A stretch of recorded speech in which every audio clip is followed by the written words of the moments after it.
Hello everyone, welcome to management e learning. इस video lecture में हम लोग सॉल्व करेंगे entrepreneurship class 12 CBSE board last year का क्वेश्चन पेपर 2025 का क्वेश्चन पेपर। ओके, पहले आप ये समझ लीजिए कि आपके क्वेश्चन का पैटर्न क्या है। ठीक है, नंबर ऑफ क्वेश्चंस कितने होंगे? तो 34 नंबर ऑफ क्वेश्चंस होंगे। टोटल पेपर का मार्क्स है, टोटल वेटेज है पेपर का 70। 30 आपके प्रैक्टिकल है एंड 70 थ्योरी पार्ट है। इसमें आपको total number of question 34 question रहेंगे जिसको आपको सॉल्व करना है। पूरे क्वेश्चन पेपर को 4 सेक्शन में डिवाइड किया गया है, A B C D. Okay, पूरे क्वेश्चन पेपर को 4 सेक्शन में डिवाइड किया गया है, A B C D. Okay, section A आपका मल्टीपल चॉइस क्वेश्चन होगा जिसमें टोटल नंबर ऑफ क्वेश्चन 18 रहेंगे and each question carry 1 marks. Okay, so section A आपका 18 मार्क्स का होगा। देन सेक्शन बी जिसमें आपको शॉर्ट आंसर क्वेश्चन रहेगा। Total number of question section B से आपका 6 रहेगा and each question carry 2 marks. Total weightage from the section B is 12। Okay, then section C भी आपका शॉर्ट क्वेश्चन आंसर रहेगा and total number of question यहाँ पे 5 रहेंगे and each question carry the 3 marks. Total weightage of the section C is 15। Okay, and so then section D जो आपका long question answer रहेगा जिसमें टोटल नंबर ऑफ क्वेश्चन 5 रहेंगे and each question carry the 5 marks. Total weightage है section D का 25 marks. ठीक है, तो टोटल 70 मार्क्स का आपका थ्योरी पेपर रहेगा जिसमें 34 क्वेश्चंस रहेंगे। ओके ओके, सेक्शन ए से स्टार्ट करते हैं। मल्टीपल चॉइस क्वेश्चन रहेगा सेक्शन ए में। टोटल 18 क्वेश्चन रहेंगे आपके सेक्शन ए से। Okay, question 1, identify which of the following is not an element of business opportunity. कि गिवन ऑप्शन में से कौन सा एलिमेंट नहीं है बिजनेस अपॉर्चुनिटी का। बिजनेस अपॉर्चुनिटी का मतलब होता है कि एक फेवरेबल सिचुएशन जिसमें एंटरप्रेन्योर अपने बिजनेस आइडिया को यूज करके प्रॉफिट मेकिंग बिजनेस स्टार्ट कर सकता है। ठीक है, तो क्या एलिमेंट क्या है? फर्स्ट ऑप्शन आपका दिया हुआ है assured market scope. Assured market scope का मतलब होता है कि मार्केट में आपके प्रोडक्ट या सर्विस का क्या डिमांड होगा, मार्केट में प्रोडक्ट या सर्विस का क्या डिमांड है। ठीक है, देन सेकेंड ऑप्शन है आपका attractive and acceptable rate of return on investment. ये आपको बताता है कि आपके बिजनेस से अट्रैक्टिव रिटर्न आएगा या नहीं आएगा, प्रॉफिट जनरेट कैसा होगा। Then third one is the practicability of the idea, that means the feasibility of the idea। ये जो बिजनेस आइडिया है ये पॉसिबल है या नहीं है, फिनेंशियली पॉसिबल है या नहीं है, ऑपरेशनली पॉसिबल है या नहीं है। देन डी है आपका existing competition in the market. ठीक है, तो D is the not element of business opportunity. D आपका एलिमेंट नहीं है बिजनेस अपॉर्चुनिटी का, तो correct option is D. Second question, pro forma blank is the component of financial plan that is summarize the all projected source of fund available to the venture to raise the finance form। ठीक है, pro forma that means the document blank का component है for the financial plan that summarize the all projected source of fund available for the venture for the business to raise the finance from। ठीक है, तो इसमें correct answer क्या होगा? Investment decision, financing decision, income statement and cash flow. ठीक है, तो ये फिनेंसिंग डिसीजन में आता है। Proforma financing decision is the component of financial plan that summarize the all projected source of fund available to the venture to raise the finance from। okay, so that is the financial decision। now question third, ठीक है, आपको assertion and reason based question है। read the following statement, assertion and reason, choose the correct option from those given below। okay, तो आपका assertion क्या बोल रहा है? ठीक है, assertion statement क्या बोल रहा है? sensitivity to the environmental factor is crucial for an entrepreneur। ठीक है, sensitivity of the environmental factor, business plan के लिए, बिजनेस स्टार्ट करने के लिए इन्वायरमेंटल फैक्टर स्टडी करना इंपॉर्टेंट है। Okay, now reason, scanning the environment help in identifying the threat and opportunity in the market. तो हम लोग इन्वायरमेंटल फैक्टर को एनालाइज करते हैं to identify the threat and opportunity in the market. तो both are true. ठीक है, both A and B both are true, both assertion and reason are true. Reason R is the correct explanation of assertion, तो option A is correct. Now question 4, question 4, following is the list of external factors that affect the microenvironment। Microenvironment that means the external environment of the business। Identify the element that are the part of economic environment। आपको given option में से आपको find करना है कि कौन सा economic environment है। ठीक है, तो इकोनॉमिक इन्वायरमेंट के अंदर क्या आता है? मनी रिलेटेड थिंग आता है, अनएम्प्लॉयमेंट आता है, इन्फ्लेशन आता है, इकोनॉमी से रिलेटेड पार्ट आएगा आपको इकोनॉमिक इन्वायरमेंट में। Okay, so first option level of education of population, that is the social environment. Level of education social में आ जाएगा। Then interest rate on loan, this is the economic environment. ठीक है, ये economic environment है। Then unemployment rate, this is also come under the economic environment. ठीक है, then efficiency of existing available machine, that is the technological environment. Correct option होगा आपका second and third. ठीक है, option B, second and third. Question 5. Question 5. Identify which of following types of business organization has the maximum number of members। ठीक है, आपको identify करना है, आपको आइडेंटिफाई करना है कि गिवन ऑप्शन में से सबसे ज्यादा मेंबर किस में रहते हैं। ओके, फर्स्ट ऑप्शन है आपका सोल प्रोप्राइटरशिप, जिसमें मेंबर्स 1 रहते हैं, ठीक है, सबसे कम इसमें रहता है बस 1 मेंबर से ये होता है, ठीक है, सोल प्रोप्राइटरशिप। सेकेंड है आपका पार्टनरशिप, जिसमें लिमिटेड नंबर ऑफ मेंबर्स रहते हैं, लिमिटेड नंबर ऑफ मेंबर रहते हैं, 2-3 ऐसे रहते हैं, ठीक है। एंड पब्लिक लिमिटेड कंपनी, जिसमें मैक्सिमम नंबर ऑफ मेंबर रहते हैं, ठीक है, तो यहाँ पे मैक्सिमम, पब्लिक में मैक्सिमम, ठीक है, ये पब्लिक पब्लिक लिमिटेड कंपनी के लिए। एंड प्राइवेट लिमिटेड कंपनी जहाँ पे मैक्सिमम आपका 200 रहता है, ठीक है, 200 के राउंड। ओके, तो आपका करेक्ट ऑप्शन क्या हो जाएगा? सी। करेक्ट ऑप्शन है सी, ठीक है, पब्लिक लिमिटेड कंपनी में मैक्सिमम नंबर ऑफ मेंबर्स रहते हैं। Now question 6, read the following statement, assertion and reason, choose the correct option from the given below. Okay, आपको ए क्या बोल रहा है, assertion क्या बोल रहा है कि acquisition help the company to expand their market share, ठीक है, मार्केट शेयर के लिए हम लोग एक्विजिशन करते हैं, that is correct, and gain the access to the new customer base, ठीक है, तो आपका फर्स्ट एसर्शन करेक्ट है। एक्विजिशन जहां पे एक कंपनी दूसरे कंपनी को एक्वायर करती है for the market expansion, for the market expansion, okay, जहां पे न्यू कस्टमर को वो आइडेंटिफाई करती है, न्यू कस्टमर को टारगेट करती है। एंड रीजन क्या है? Reason is in an acquisition, the one company purchased the another enterprise to create the synergies and enhance the operational efficiency. Okay, so both are correct. Correct explanation है. Both A and R are true. The reason R is correct explanation of the assertion. Okay. Now question number 7. Question number 7. Opportunity can be spotted by analyzing the blank that existing in the environment. ठीक है. Entrepreneur opportunity कैसे identify करते हैं? Vision and creativity, entrepreneurial intuition, creative solution and need and problem, ठीक है, तो opportunity can be spotted by analyzing the need and problems that existing in the environment, ठीक है, environment, existing environment में customer को क्या need चाहिए, क्या problem है, उसको solve करके देना, that is the opportunity. Okay, now question number 8, identify the pricing strategy used by the real estate market, ठीक है, real estate market where the prospective homeowner offer the submitted bids for the properties that are less than the posted asking price, leading to the series of offer and counter offer sometimes results in sale take place. That means real estate market में क्या होता है कि आपका जो listing price है किसी भी प्रॉपर्टी का, फॉर सपोज आप फ्लैट खरीदने जा रहे हो, उसका 50 लाख प्राइस बताया गया है, पर जो कस्टमर है जिसको लेना है वो बिड करता है कि मुझे नहीं 45 लाख में ये प्रॉपर्टी दो, तो क्या होता है यहाँ पे नेगोशिएशन होगा, ठीक है, तो 47 में डील फाइनल होगी। तो इस टाइप की प्राइसिंग स्ट्रैटेजी को क्या कहते हैं? वेरिएबल प्राइसिंग स्ट्रैटेजी कहते हैं, ठीक है, वेरिएबल प्राइसिंग स्ट्रैटेजी, जहां पे नेगोशिएट करके प्राइस को फिक्स किया जाता है with customer. Okay, now question number 9, read the following statement and choose the correct option from the given below. This statement 1, the net result of the internal expansion in increase in business activity and broadening the present capital structure, ठीक है। Now statement 2, the business may buy more machine and merge with the another business which has the latest technology if it want to expand internally, ठीक है, ठीक है, आपको choose करना है correct option. Okay, तो स्टेटमेंट 1 तो आपका करेक्ट है, जहां पे net result of internal expansion, ठीक है, इंटरनल एक्सपेंशन की बात की गई है, बिजनेस के अंदर की ग्रोथ की बात की गई है, is the increase in business activity, ठीक है, इंटरनल एक्सपेंशन कैसे होगा? जब बिजनेस एक्टिविटी इंक्रीज होगा या ब्रॉड एंड वाइडर करेंगे प्रेजेंट कैपिटल स्ट्रक्चर को। ओके, एंड स्टेटमेंट 2 क्या बोलता है? बिजनेस में बाय मोर मशीन, ये करेक्ट है, but merge with the another capital, that means the external expansion, तो ये स्टेटमेंट 2 यहाँ पे रॉन्ग हो जाता है, फॉल्स हो जाता है, ठीक है, तो statement 1 is correct and statement 2 is false. Okay, क्योंकि यहाँ पे इंटरनल एक्सपेंशन की बात हो रही है और स्टेटमेंट 2 में एक्सटर्नल एक्सपेंशन की बात कर रहे हैं।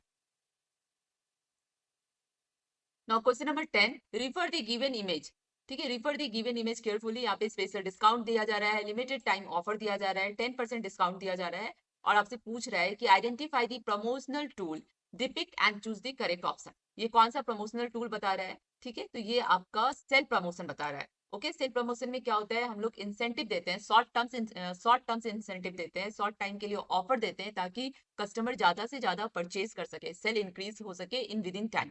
ओके, लिमिटेड टाइम के लिए ये ऑफर होता है। ओके, तो that is the sale promotion. Okay, following question is for the visual impaired, the candidate only in line. Question number 10, identify which of the not a primary objective of advertisement. Primary objective of advertisement इसमें से क्या नहीं है, क्या objective नहीं है? ठीक है, तो to inform the potential customer about the product and service, this is the objective. ठीक है, हम लोग एडवर्टीजमेंट, हम लोग प्रमोशन इसलिए करते हैं to inform the potential customer about the product and service. Okay, to pursue the customer to prefer one brand over the another brand. Yes, brand image create करने के लिए, ताकि आपके ब्रांड को चूज करें दूसरे के ब्रांड के कंपैरिजन। ठीक है, to create the goodwill and positive image, this is also correct. D is the not the objective, to reduce the production cost is the not the objective for the advertisement. ठीक है, ये advertisement का objective नहीं है। Advertisement का क्या objective है कि पोटेंशियल कस्टमर को इन्फॉर्म करना अबाउट प्रोडक्ट एंड सर्विस, आपको एडवर्टाइज करना अपने प्रोडक्ट एंड सर्विस का कि आप उसको कैसे यूज करेंगे, कैसे बेटर है आपके कॉम्पिटिटर से, एंड एक ब्रांड इमेज क्रिएट करना। Okay, now question 11, Hemant, Zoya and Radhika are the founding directors of Wintech Private Limited, Bhopal-based business enterprise that the manufactures and sells the commercial lift for the past 20 years. ठीक है?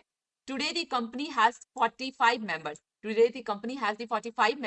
Hemant was handling the finance department of the business since the inception of the company. The bank who have lent money to the company have filed a case against the Hemant for the fraud, and he will soon be arrested. ठीक है? Jaideep, one of the member, has raised the issue in board meeting. His argument is that since the case involved the founding members, the company will be held liable for their action, and hence he wants legal protection from any action against the company. On the basis of given text, identify the following characteristic of joint stock company. Help us to arrive at the conclusion that the argument made by the Jaideep is inaccurate. Okay? ठीक है, तो आपको given case study में जयदीप कह रहा है कि company को लीगल प्रोटेक्शन मिलना चाहिए क्योंकि जो फ्रॉड मेंबर्स है उनके फाउंडिंग डायरेक्टर में से है। ओके ओके, बट ये जयदीप का जो ये स्टेटमेंट है ये इनएक्यूरेट है। इसको कौन से गिवन ऑप्शन में से कौन सपोर्ट करेगा? Okay, A artificial person, B is the separate legal entity, yes the member of company and the company is the separate legal entity. Okay, now question 12, operating cycle is the duration between blank. Answer को choose करना है।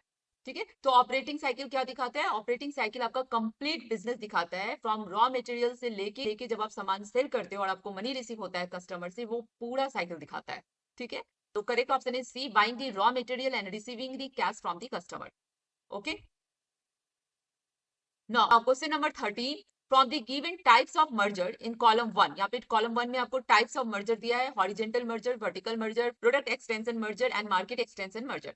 And column 2 में आपको उसके related example दिया है, आपको choose करना है, मैच करना है with the correct option. Okay okay, horizontal merger जहां पे दो कंपनी मर्ज करती है सेम इंडस्ट्री की, ठीक है, सेम काइंड ऑफ प्रोडक्ट की। ठीक है, तो आपका यहाँ पे गिवन एग्जांपल में हो जाएगा ए का 2। ठीक है, a beverage company acquiring the another beverage company. ठीक है, यहाँ पे हॉरिजेंटल में same kind of industry merge करती है। ओके, एंड वर्टिकल मर्ज में जहाँ पे same kind of industry merge करती है पर at the different stage of production. ठीक है, जैसे आप जैसे इसका एग्जांपल हो जाएगा 1, a car manufacturing acquire the a tyre supplier. Car manufacturing एक इंडस्ट्री है जो एक्वायर कर रही है अपने ही एक स्टेज ऑफ प्रोडक्शन का, that is the tyre supplier. Okay, that is the vertical merge. And product extension merge में क्या होता है कि यहाँ पे प्रोडक्ट को मर्ज करते हैं, प्रोडक्ट के एक्सटेंशन को मर्ज करते हैं। यहाँ पे मार्केट आपका सेम रहेगा, कस्टमर सेम रहेंगे, बट जो प्रोडक्ट है वो डिफरेंस रहेगा। ओके, तो यहाँ पे एग्जाम्पल हो जाएगा आपका 4। ठीक है, सी का 4, कॉस्मेटिक कंपनी एक्वायर दी स्किन केयर ब्रांड। ठीक है, कॉस्मेटिक कंपनी एक्वायर करती है स्किन केयर ब्रांड, जहाँ पे दोनों के कस्टमर एक है, जहाँ मार्केट एक है, प्रोडक्ट में सिमिलर काइंड ऑफ प्रोडक्ट है। ठीक है, देन मार्केट एक्सटेंशन मर्ज में क्या है? मार्केट एक्सटेंशन मर्ज में क्या है कि प्रोडक्ट सेम रहेगा लेकिन यहाँ पे न्यू मार्केट के लिए मर्ज करते हैं। ठीक है, थर्ड ऑप्शन हो जाएगा a telecom company acquire the regional telecom provider. Okay, तो यहाँ से आप करेक्ट ऑप्शन चूज कर लीजिए, 1 का 2। ठीक है, ऑप्शन बी 1 का 2, बी का 1, सी का 4 एंड डी का 3। Okay, now question number 14, Ambika is a venture capital based in Mumbai. She has been approached by the Dharmesh with a unique business idea of innovative security camera, which is the highly competitive market. Before investing, Ambika required significant detail with respect to the company's business plan. Dharmesh is in dilemma as he doesn't want to share his confidential information. ठीक है, from the following option, choose the correct piece of the advice to guide the Dharmesh in the right decision making. Again आपका case study से आया है, जिसमें case study के according Ambika का venture capital है, मुंबई बेस्ड वेंचर कैपिटल है। धर्मेश को इन्वेस्टर चाहिए, धर्मेश ने अप्रोच किया अंबिका को, बिजनेस आइडिया बताया इनोवेटिव सिक्योरिटी कैमरा का। ठीक है, बहुत ही हाईली कॉम्पिटेटिव मार्केट है इसका। अब अंबिका इन्वेस्टर चाहती है डिटेल इन्फॉर्मेशन रिगार्डिंग दिस। ठीक है, अब धर्मेश डायलिमा में है, धर्मेश कंफ्यूजन में है, कॉन्फिडेंशियल इन्फॉर्मेशन कैसे शेयर करेगा। ठीक है, आपको धर्मेश को करेक्ट एडवाइस देना है ताकि धर्मेश राइट डिसीजन ले सके। ओके, ऑप्शन ये कहता है not disclose any information, wait to generate the fund on his own. ये रॉन्ग है। ठीक है, आपको इन्वेस्टर को इन्फॉर्मेशन बताना होगा, ताकि इन्वेस्टर इन्वेस्ट कर सके आपकी कंपनी में। ओके, आपके आइडिया पे। Okay, so this is the wrong advice. Option B, share the complete information with the Ambika as the part of due to the diligence. No, this is also wrong. अगर हम लोग completely information ऐसे ही share कर देते हैं तो ये confidential leak होने का chance होता है. So this is also wrong. Protect the proprietary intellectual property and then share the required information. This is also not correct. This is also not correct. Then D is the correct. The share the information with the non-disclosure agreement. ठीक है, ये legal agreement है, non disclosure agreement एक legal agreement है. उस agreement के according Dharmesh को अंबिका को डिटेल इंफॉर्मेशन शेयर करना चाहिए. ओके, ठीक है. Now question number 15. Joseph is the process of developing his business plan for the new venture of the manufacturing and selling the ball pen. ठीक है, he is required to estimate the fund required and classify them as a fixed capital and working capital. Identify which of following will be included while the estimating working capital requirement. ठीक है, आपको working capital requirement for his venture आपको find करना है. That means working capital आपको find करना है. Working capital that means day to day activity capital. ठीक है, जो डे टू डे एक्टिविटी में जो कैपिटल लगता है that is the working capital. ठीक है, day to day expense. And आपका फिक्स कैपिटल जो फिक्स्ड है, वन टाइम एक्सपेंस है, that is the fix capital. Okay, तो ऑप्शन देखते हैं. Rent to be paid for the premises, this is the working capital. ठीक है, rent to be paid for the premises, ये one time expense नहीं है, इसको टाइम टू टाइम पे करना पड़ता है. Then purchase cost of the machine, this is the fixed capital. ठीक है, ये फिक्स्ड कैपिटल है. Then money spent on renovation of the new existing office building, this is also fixed capital. And the purchase cost of machine license for running, this is also fixed capital. ठीक है, तो option ए आपका correct हो जाएगा. Rent to be paid for the premises that come under the working capital. Okay, now question number 16. From the following list of the features of business investor, identify the correct option to describe the angel investor correctly. Angel investor accurately. ठीक है, आपको angel investor इसमें बताना है. ठीक है, angel investor का क्या, कौन होते हैं एंजल इन्वेस्टर? एंजल इन्वेस्टर ऐसा इन्वेस्टर है जिसके पास बहुत मनी है और वो मनी इन्वेस्ट करना चाहता है बिजनेस में, स्टार्टअप में. आपको एडवाइस करेगा, गाइड करेगा, आपके बिजनेस में इन्वेस्ट करेगा, तो आपके लिए वो एंजल इन्वेस्टर होगा. ठीक है, तो गिवन फीचर्स देख लेते हैं. Individual who have the knowledge, expertise and fund that help the start match up to the industry standard. Okay, तो दिस इज करेक्ट. ठीक है, इंडिविजुअल जिसके पास नॉलेज है, एक्सपर्टीज है एंड फंड है जो आपको हेल्प कर सकता है स्टार्टअप में. Okay, then investor who provide the proactive advice, guidance and industry connect and mentor startup. This is also correct. वो proactive advice provide करेगा, guidance देगा. ठीक है, then third option है आपका investor who have the continuous involvement in business after making the investment. नहीं, ये correct नहीं है. Then investor who have the legal right to repayment of the capital. नहीं, ये भी नहीं है. तो आपका option A and 2. Option A is correct. 1 and 2 is the correct statement for the angel investor. Okay. Question number 17. Identify which of following is not a benefit of estimating the break-even point for the multi-product business. Okay, so इसमें से आपको identify करना है कि which of following is not a benefit of the estimating the break-even point for the multiple product business के लिए. ठीक है, multiple product business के लिए कौन सा benefit नहीं रहेगा? तो option A, setting the profit goal. Okay, option A. Then question number 18. Blank is the type of capital market where the existing investor can participate in buying and selling of the security. ठीक है, आपको इसमें से choose करना है कि कौन सा कैपिटल मार्केट है जो जिसमें एग्जिस्टिंग इन्वेस्टर पार्टिसिपेट कर सकते हैं फॉर बाइंग एंड सेलिंग. ठीक है, तो प्राइमरी मार्केट न्यू के लिए होता है, सेकेंडरी मार्केट जहां पे existing investor buy and sell कर सकते हैं security. Okay, okay, now section B. Section B, C, D आपको मैं नेक्स्ट पार्ट में दूंगी, नेक्स्ट वीडियो पार्ट में दूंगी. साथ में एंटरप्रेन्योरशिप का unit wise, chapter wise video रहेगा जिसमें मैंने सारे इंपॉर्टेंट टॉपिक को कवर किया है. 50 इंपॉर्टेंट मल्टीपल चॉइस क्वेश्चन में दूंगी और 2 वीडियो जिसमें आपका कंप्लीट रिवीजन हो जाएगा एंटरप्रेन्योरशिप का, वो मैं प्रोवाइड करूंगी 30 मिनट का. अगर आपने चैनल को सब्सक्राइब नहीं किया है तो चैनल को सब्सक्राइब कर लीजिए एंड लाइक एंड कमेंट जरूर कीजिएगा. All the best for your exam.